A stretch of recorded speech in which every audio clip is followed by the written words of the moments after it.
Now, because of the lapses in the payment of fees, and when I got to the Federal College of Education, I understood something, that everyone in life is out to get what they can. You can't rely on your parents forever. You can't rely on people forever. So you have to begin to hustle. That was when I began to understand what hustling means. So I had friends in school that also now knew that my dad was a sportsman, and that my dad was the lecturer that always took them for their Nasega. And they were like, if your dad is this person, why are you struggling like this now? You're supposed to be playing for Nigeria under 17, under 21. You're not supposed to be in school like this with us now, yeah, blah, blah, blah. And so they always wanted me to take them to the national stadium for training so that they can get scouted. And so I began hustling. I began to do the things my hands found to do. And one thing I remember I did was that I tried my hands on being a DJ. My dad was able to get me a laptop. So I was a DJ for a while. I was learning how to use the virtual DJ to mix music. And so I was able to play in different functions, in birthdays, in company appraisals, street carnivals. I had a friend, Tunde, in Shomolu back then, DJ Tunex, yes. He will always call me, hey, Gushimo, Afa, like, Adeo. So we would play together, and when they pay, we would share the money like that. And so on and on. I also tried laundry. I was washing clothes for our elder brothers, and they would pay a certain amount of money. What else did I do? I tried dancing, and in dancing competitions. I got some money from that as well. And as a young boy, pressure from here and there. Oh, your friends are doing this internet fraud. You have a laptop, you have this, you have that. So, and that was the time when Yahoo personnel was booming. Yeah. So I opened an account and with a lady's face, and a lot of messages came in, and one guy said, all these messages in your account, if you don't collect money from these people, you can't collect money from anybody again. And thank God I didn't collect money from anybody, and till today I've not collected money from anybody. I just thank God, because that period, my heart was condemning me, and I knew that internet fraud was not the way that I would use to pay my fees, and I will use to take care of myself. I just knew I could not. When I now brought it even into my faith, how much I will have to go before Allah to say astaghfirullah, to say God forgive me, because I knew it was wrong. It was wrong. So I had to just scrap that out of things I could do. So I began to face my education, and along the line in 2007, a friend of mine from secondary school, his name is Ahmad Anifowoshe, he introduced me to network marketing, Golden New Life Dynamite International, GNLD, as people widely know it. And so he explained the business to me. He explained the marketing plan. He showed me the products, showed me the incentives. And when I looked into it, I found out that, this is a legit business. Now, this is something I can go into. So this business, I had to register at first. I didn't have the money, 5,270. I didn't have that money. My mom came visiting again. I couldn't mention it to my dad because it was a no-go area. So my mom came visiting one time, and I shared it with her, and she was like, she's also into the business. I said, wow. I said, then it's something I also want to do. But it's a different line. Network marketing, you have to register, someone has to refer you. So my mom said, okay, she was going to give me the money for registration, but I should go ahead and register in the referral I already had. And so I took the money and I went to Bagada. Bagada is where the warehouse is. And I went with a friend of mine. His name is Abiodun Adekoya. Fondly call him Abe. And I think I went with my sister as well. And I registered for the business. I received my package. I read the marketing plan. I read the product guide. I read the price list and everything. So we began this journey in 2007, but I didn't have money to buy the products to stock, and so it took me a while for my business to pick up. The GNLD business is a business opportunity for everyone. So everyone gets into this business and tries to do it the best way it can be done by them, not going against the company's policies and the laws of the land. So the Nigerian government approved the business to operate in Nigeria, but as to how Nigerians will work their businesses is up to them. So there are different people who have had encounters with the people that did the GNLD business. Some people were defrauded, but I thank God that I was in a team of people who were visionaries. We used different materials to help ourselves, like the paradigm shift of Robert Kiyosaki, where you have the employees, the self-employed business owners, and the investors. We found out that we are self-employed and we are also business owners. We have businesses with this company. Everyone had to work their business the best way they could. So in our team, our business operandi was more intellectual. The team, we need to sell our nutritional supplements approved by the Scientific Advisory Board. And so we had to take lessons, we had to learn cellular nutrition from the company so that we can approach different institutions to say that we are cellular nutritionists that wants to talk about their health and also offer them some nutritional solutions to better their health. And so we will take proposal letters to schools, we'll take proposal letters to companies, we'll take proposal letters to even churches, so that we can talk to them about health and then provide solutions that we could. So we had what we call a machine, a quantum analyzer. It analyzes the nutritional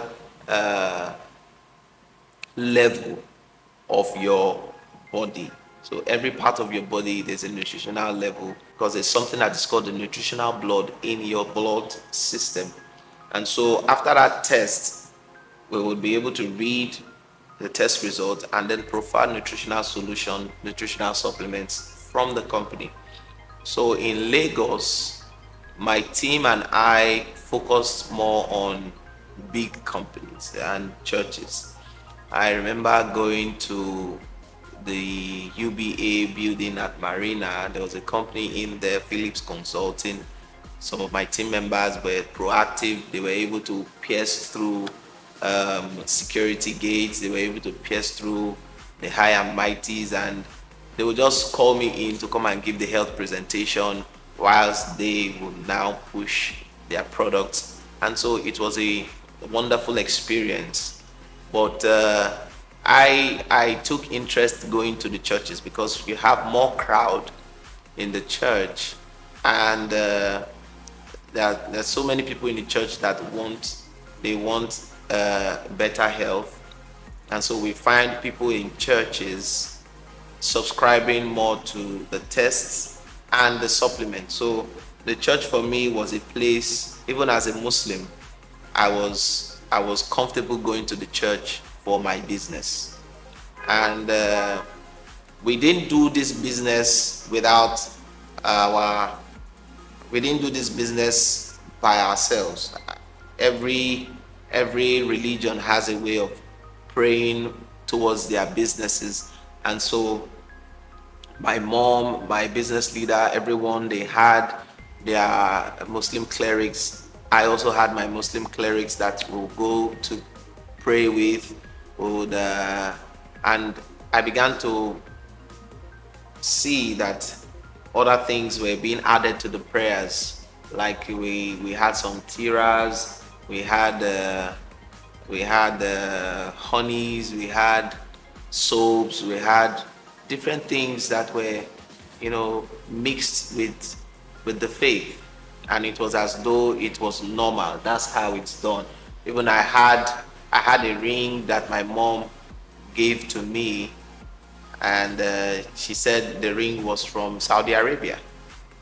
And that ring, she said they had prayed the prayers of the prophet on that ring, and that everywhere I go to with the ring, there'll be favor, there'll be all of that. So it was not strange to me if I went to an imam and the imam says I have to do certain things. So it was part of the religion.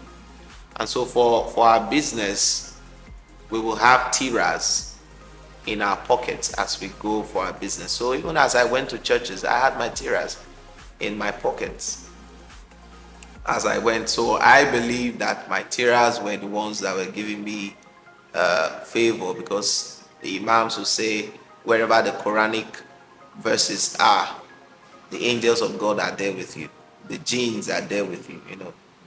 I was wondering, okay, let's do our business and let's worship our God and let us make a headway in life. Now, to properly run my business with GNLD, the team leaders resulted in registering business outfits. So every single one of us that had a team, we registered a company. I registered a company, Made Concepts Nigeria. And with my company, I recruited people and support them with trainings. And whenever they take our proposals out to companies that have huge staff strength, I would be the one to come and sensitize the people about their health, introduce the screening, and then the nutritional supplement. And like I said earlier, one of the major places we would normally go to are the churches. So when I started this business, it became an issue with my dad. My dad didn't want me to do any work. He said, who would employ you? You are still in school. Who will employ you? You have not done your NYSC and all of that. But he didn't know about the trainings. I didn't let him know about all those things, because it was going to take a long discussion. But he wanted to he tried stopping me from doing the business, so I stopped for a while and picked it up again, and it moved on and on. So from the proceeds that I made from this business, I was going to use them to establish more businesses. So I wanted to have a clothing line, Gucci More, where I would print on shirts and sell and advertise it and all of that. That was in 2012. So in 2012, whilst I was preparing the design for that, I got a call from my sister, and she told me Dad fell. Oh, how did he fall? Okay, I'm coming.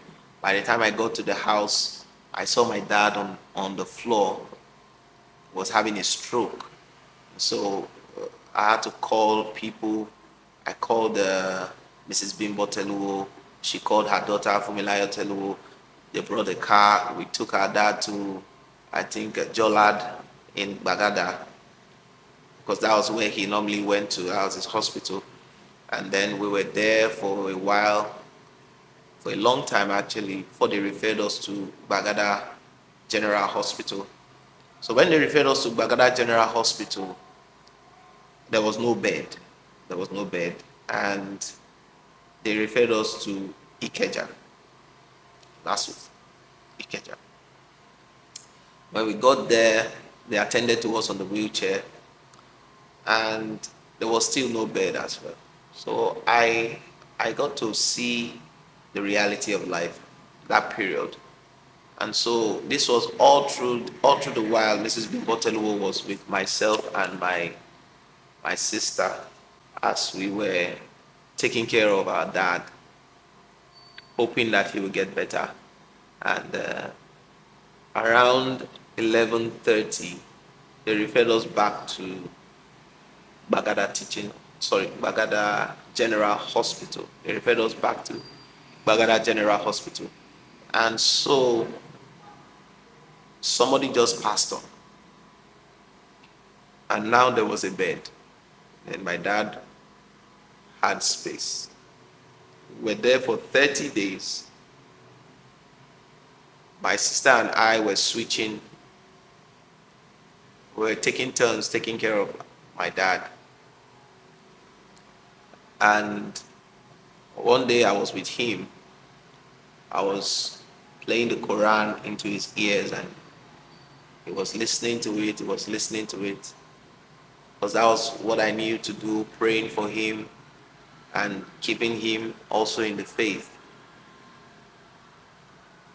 And one day, it was 4 p.m. and I was supposed to leave because by 4, every visitor has to go.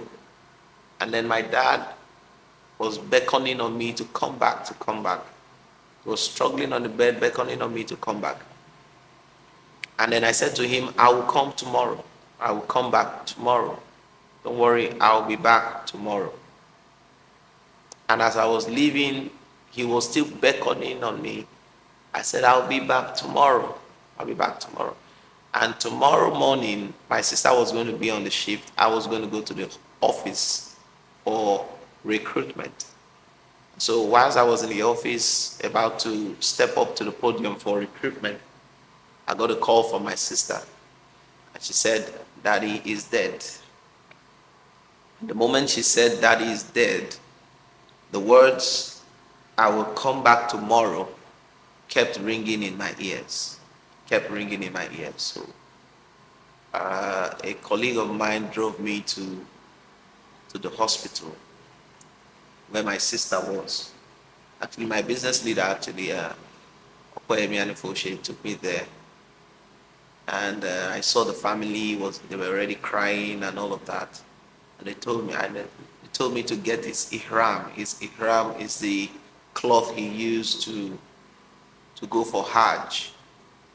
I'll tell you more about that later. The cloth he used to go for Hajj is the cloth he was going to be buried in. So I had to rush home to get his ihram because we were not going to go to the mortuary. We were going straight to the burial ground because the family was already there.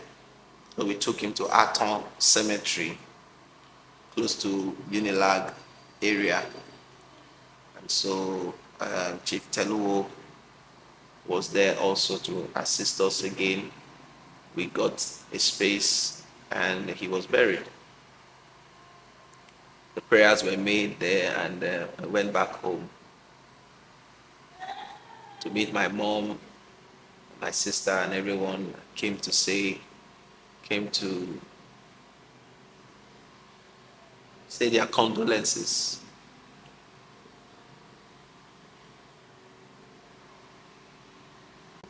So after this time, my family now had a meeting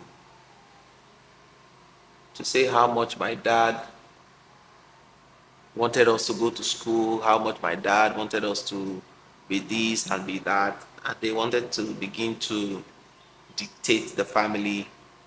Oh, my sister will have to travel here, my brother will have to go here, and I will have to go here because this house, we can no longer stay in this house and all of that. And I got up from that meeting and I told them that my dad had his dreams for us, but I have my dream for myself. And I'm ready to take up my life to live out my dream. So my sister was like, okay, yeah, that's it. We have to stand up for ourselves.